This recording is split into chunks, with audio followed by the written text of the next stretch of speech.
What's up guys, Core51 here, and I'm here to talk about gaming news that's been going around the interwebs, for any pretty much console that interests me, whether it be the Switch, the Xbox One, PS4, PC, you name it. I'm going to be pretty much talking about any news that I find interesting, relevant, shocking, good. It doesn't matter.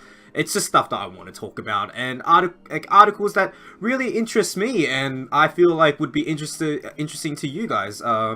And one that popped up just now on my feed is from Capcom. And as you know, Capcom is a great gaming company. You know, they've got great, pretty much feels like gaming icons at this point. They've got like the likes of Mega Man, which they haven't really done much except the Legacy Collection, and they've got like Street Fighter. They've got Dragon's Dogma. It's not really an icon, but it's still a good game. But the one thing I want to talk about is quite sad, and it's something that I am really worried about. Well, not particularly because there is a future for this series, it's just it might be potential loss of support for this particular platform, which I find is very unfair if they go ahead and don't support this platform. And I'm talking about the Nintendo Switch. So earlier this year, they released a game called Ultra Street Fighter 2, The Final Challenges. You know, it was a pretty average to, it was an average game, you know. Reviews came in, it was getting 6, 7s, you know, people were criticizing it for its lack of content, its price tag. It was really expensive on launch, both physical and digital. And, you know, Capcom wanted to judge support for the Switch system based on sales. And the thing is, I feel like with Ultra Street Fighter 2, it went above what it should have been because there wasn't a lot of games on the Switch at the time. You know, keep in mind this was essentially kind of the launch month or the launch window of the Nintendo Switch, so people were buying anything, you know, like they wanted games for the Switch. Hell, I even bought it because, you know, like even I know it wasn't like a lot of content to it, but I like Street Fighter. I love Street Fighter, so I knew I had fun with it. And I wanted fighting games, you know, like I want a fighting game experience on the Switch right now. Like I want that Blaze Blue to come out, whether it's Cross Tag or Central Fiction 2.0. I want something on there that I can like play. So the numbers that they wanted were like 200,000 or something. They sold 340, which you know, like that's a significant amount above the predicted sales margin of what Capcom wanted for Ultra Street Fighter 2. So fast forward to now, we've got Monster Hunter Double Cross or XX or whatever you like to call it, Generations 2. Exclusive to Japan. The sales numbers just came out today, and an article that that sprung up again because of this sales sort of like data was that Capcom wanted or predicted at least 300,000 sales from the Nintendo Switch version of Double Cross. Did you know how much they actually sold? You know, a game that they region locked exclusive to Japan, and considering that they've already announced the not spiritual successor, the successor to the series and the next gen sort of like the next gen version of this game, Monster Hunter World, they only sold 84k.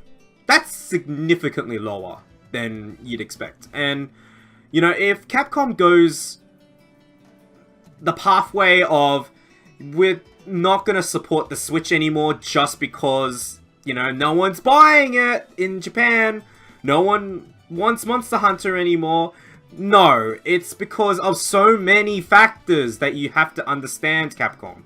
You know, this game, Double Cross, has been out on the 3DS for God knows how long. It feels like, well, they came out like, what, a couple years ago? Like, it's just an old game, you know? Like, it's just, it's a port. It's a port, you know? Hands down, it is a port. So, You released it only in Japan. You have fans internationally that would kill for this version of the game. You know? Because you never released Double Cross, the 3DS version, in English. You only released Generations, Cross. And there's people who want the upgrades, you know, willing to pay for the upgrades. Even people, I remember people asking for DLC back then. But I'm just scared that Capcom would go down the route of them just saying, you know what, we don't want to support the Switch as much as we thought we would, you know? I mean, sure, Ultra Street Fighter 2 sold a lot, but that doesn't mean because Monster Hunter didn't sell in Japan. So, like, maybe there is no support for the Switch. I think that's stupid. And if they released a Mega Man, they released a proper Street Fighter, which I understand it won't happen because Street Fighter 5 is locked to Sony. Even Marvel vs. Capcom Infinite on Switch would be enough to move units. Guarantee. And that's where we're at right now. It's scary. It's a little bit scary as a Switch owner. Like, if Capcom decides to just say, hey, you know, you didn't buy the Monster Hunter. You didn't buy it. Japan, like, you didn't buy it. Why should we support this platform?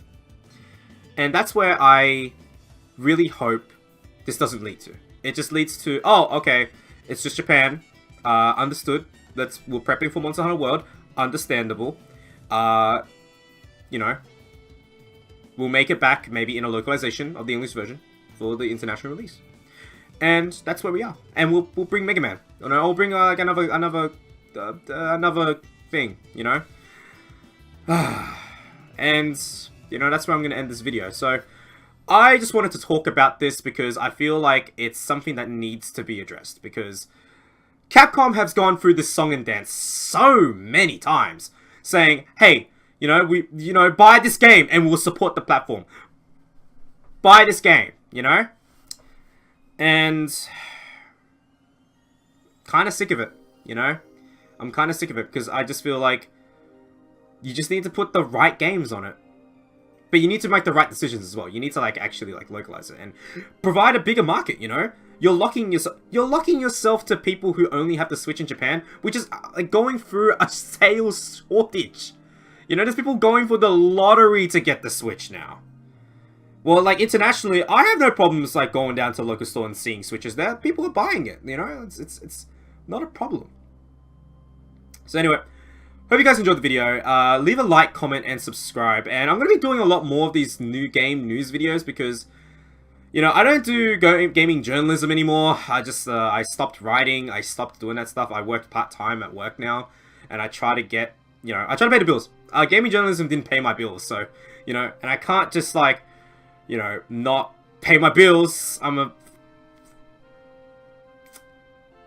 person, you know? And we all have our responsibilities, so... And I like talking about this stuff, and it's interesting, you know? Like, it will always be interesting to me what decisions companies make in regards to gaming. And, you know, all the latest crazes and latest things, all the latest news. So, anyway, keep yourselves good, and, you know... have a good one. Core 51 out. Laters.